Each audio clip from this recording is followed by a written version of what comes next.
Hi, I'm David Skidmore, and in this lesson we're going to be introducing a new stroke type, the double lateral stroke.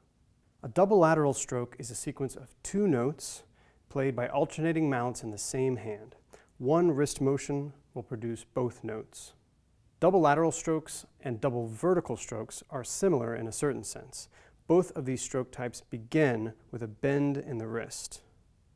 But a double lateral stroke is different in that it also incorporates a turn of the wrist. And it's this turn of the wrist which will control the speed of the two notes you're playing by alternating mallets in the same hand.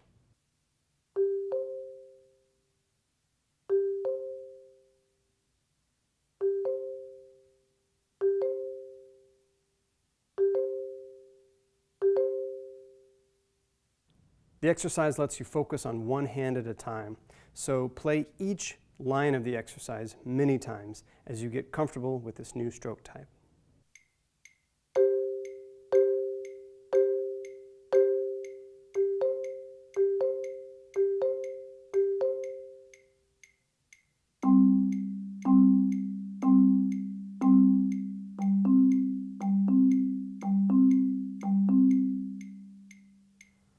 Just like all of the exercises that are part of this series, the notes in this exercise are drawn directly from the notes that are in the Etude at the end of this lesson. I do this so that you can learn notes at the exact same time that you're learning a new technique. In addition to learning this new stroke type, today is also the first time in this lesson series that we'll be using flats. So we'll be playing on the upper manual of the instrument in addition to the lower manual of the instrument. So this brings up a few interesting things for us to talk about. First of all, this is the first lesson in this series that uses a key signature. So be sure to check out that key signature before you start learning your notes for the exercises and the etude that's a part of this lesson. This key signature calls for 3 flats: B flat, E flat, A flat. Playing flats and sharps on the marimba also impacts our body position as we're playing. For instance, if you look at warm-up exercise number 2, when you get to the 5th measure of that exercise, both of your hands are playing in the upper manual of the instrument, on the flat notes. Notice how I move from measures 1 and 2 and 3 and 4 to measure 5. I have to shift my body and shift my arms to be sure that I'm playing in the best playing area on the bar for measure 5.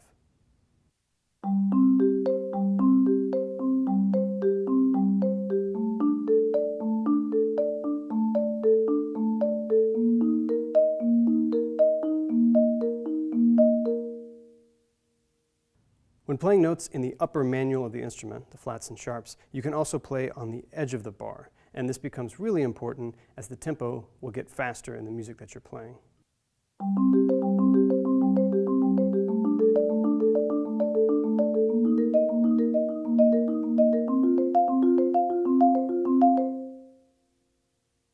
Four bars from the end of warm-up exercise number 2, you're asked to play on the F and B flat at the same time.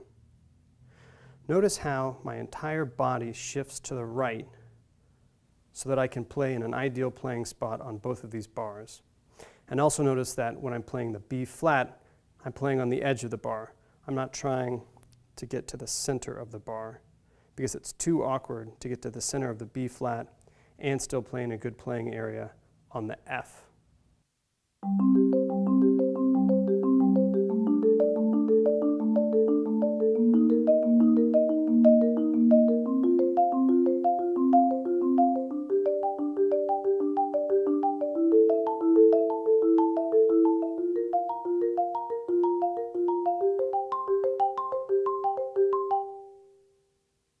In this lesson, all of the notes with stems pointed down are played with the left hand, and all of the notes with stems pointed up are played with the right hand.